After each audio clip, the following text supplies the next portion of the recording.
Bonjour, c'est Johanna et aujourd'hui je fais plusieurs vidéos parce que je pars et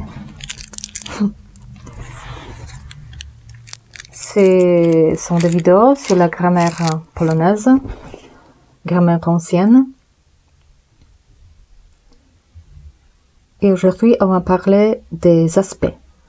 C'est un sujet difficile, mais j'ai décidé de l'aborder. J'ai décidé de parler des aspects avant de partir.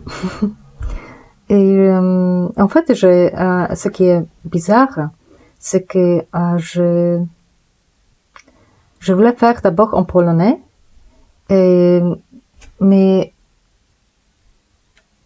soudain, j'ai commencé à parler, j'ai ouvert le téléphone et j'ai commencé à parler, et au milieu de ça, je me suis rendu compte que je parle polonais, français et pas polonais. Je sais pas ce qui se passe dans ma vie. J'ai l'impression que je ne contrôle plus très les langues. Ça se fait toute seule. Je ne sais pas pourquoi. Incompréhensible. Bon. On a 7 aspects en polonais. Qu'est-ce que c'est les aspects? Déjà, on parle des verbes. Les aspects, ça concerne seulement le verbe. Le verbe. On a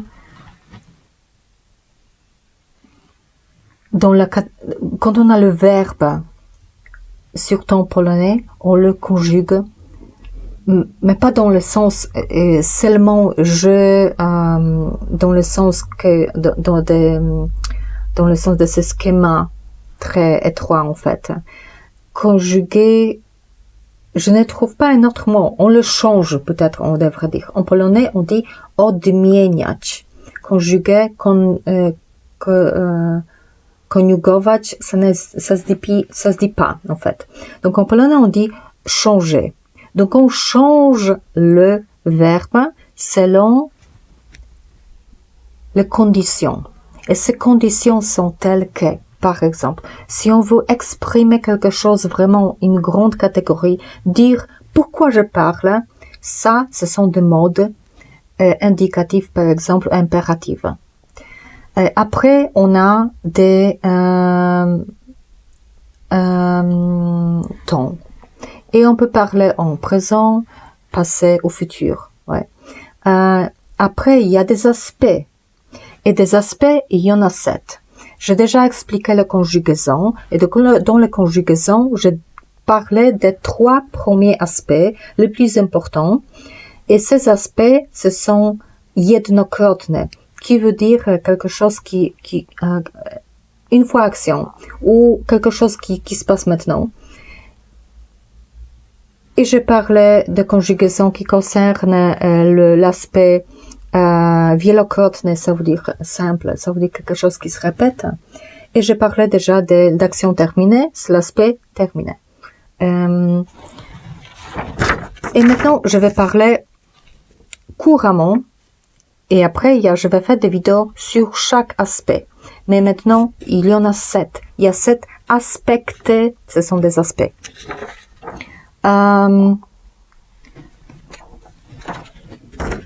Ici, JKWK, c'est ce que je dis en polonais. C'est JKWK. Ça veut dire jednokrotne, wielokrotne. Pourquoi comme ça? Pourquoi septembre? Parce que ça fait JK, WK, DK, NK, etc., etc. Ça fait des paires. Pourquoi? Parce que les aspects, c'est comme dans la fabrique. Quand on fabrique quelque chose, il y a 2 voies. On met quelque chose, je ne sais pas, on met des bonbons. Et il y a des bonbons de couleur rouge, il y a des bonbons qui vont être bleus. Au début, c'est tout pareil. Mais après, il entre pour le peindre, ouais, chimique, ou peut-être pas chimique, pour le peindre, elles entrent dans deux voies. Donc c'est le jaune vont être le jaune et c'était jaune et le rouge vont être le rouge. Et et ils ne vont pas être mélangés. Ils sont soit ici, soit ici. Et c'est comme ça avec les aspects. C'est comme ça avec les aspects. Ça va être soit ça, soit ça. Ça va être soit jednokrotne, soit wielokrotne. Ça veut dire que simple ne peut pas être continué. Oui, simple ne peut pas être une fois action. Parce que quelque chose qui se répète ne peut pas être quelque chose qui est une fois action. C'est ce que je veux dire. C'est pas la même chose. Ça s'exclut. Et les aspects, ça s'exclut. C'est comme le père. C'est ça ou ça. Ça ou ça. Voilà. Donc, jednokrotny, wielokrotny. Répétitif ou non répétitif. DK, NK. Donc ici déjà nous avons conjugation 1, conjugation 2. Mais après, conjugation 3, c'est dokonane, ça veut dire parfait. Ça veut dire terminé. Jotka, vuka, une fois action non répétitif et répétitif, c'est non terminé. C'est tout non terminé. Ici, mais le pair d'aspect, c'est non terminé, terminé. Imparfait, parfait. D'accord? Donc, un autre aspect des verbes, ça peut être imparfait ou parfait. Non répétitif, répétitif. Non terminé, terminé. Après, on peut avoir N-O, P-O. Non, ça veut dire non. C'est négatif.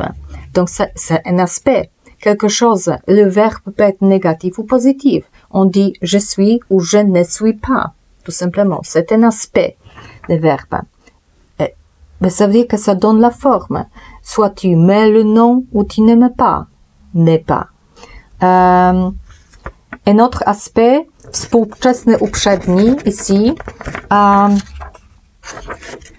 ça concerne la coordonnance des temps, mais ça veut dire quand on a deux actions, on use des participes, oui, comme des formes de verbes, et on dit que ces formes disent que quelque chose est fait en même temps, comme dormons, oui, ou que quelque chose est par exemple fait avant, ça veut dire que c'est dormait, oui. Donc vous dites chez nous ça s'appelle uprzedni, ça va être votre participe passé, et après współczesny ça va être participe présent. D'accord? Mais chez nous, ça s'appelle współczesny uprzedni, WP, UP. C'est un aspect. Après, zwrotny, niewrotny. Mais ça veut dire qu'on a une action et comment on le fait? Sur qui on le fait? Sur nous ou sur quelqu'un d'autre? Donc, où va la direction? Vers nous ou vers les autres? Si c'est vers nous, ça veut dire que c'est j'ai oublié le terme français, mais ça veut dire qu'on le fait sur soi et on dit c'est, je me peigne. En polonais on dit zwrotne, zw, et je te peigne, c'est quelque chose, c'est niewrotne. C'est un aspect sur qui on fait l'action. Zwrotne, niewrotne. Sinon, on peut avoir, bon, 6e, 7e.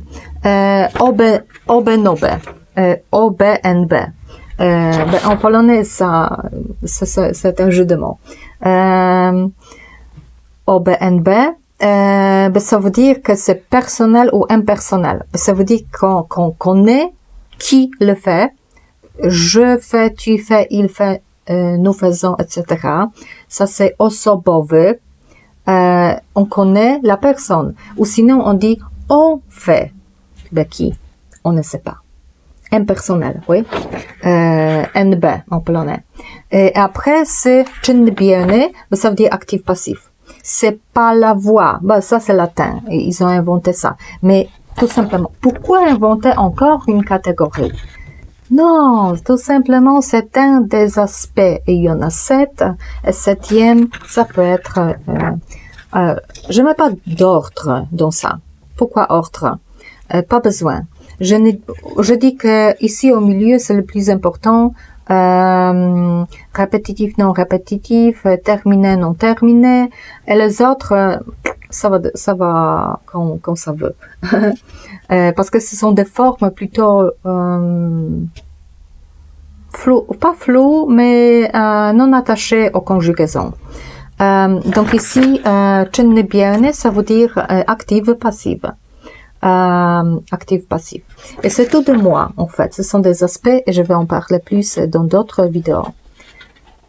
Et pourquoi je fais tout ça en français au lieu de polonais? Moi, je pense que je quitte Pologne, mentalement. Souvenez-vous que la langue vous manifeste le monde.